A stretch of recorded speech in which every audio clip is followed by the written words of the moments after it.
Assalamu aleyküm. Allah gələ, görala, gələ yaşımızla, yaşırmızla. Söz ispatı bilen deyənliyin sizlərə göstərəcək yenələrimiz, güzəgə tayarlanan köçətlərimiz.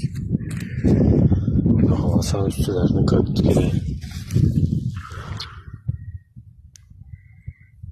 Tabii meyve şaxadan sapılıb duran köçətlərimiz. Görürsüzlər. Daxalasa şu köpləri şu durğan cayında meyve saladı. Döküp çıkamız bunu giyin. Alt taşımız meyvesini. Olmasa rojdan min qaladı. Mütük sapıq sapılğan.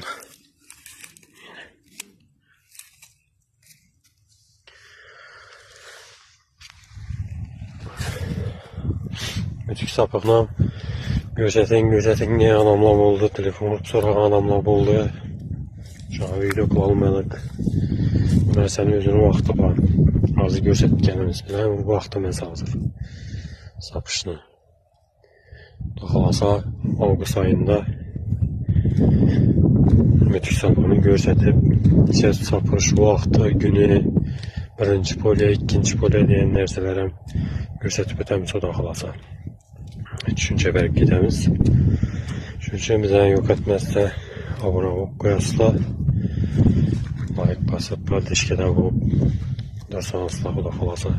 Yani kanalımız taza. O da kalasa hemen sen gösterip paramız. Sizlere gösterken bilen namımız yarım mukkamıydı.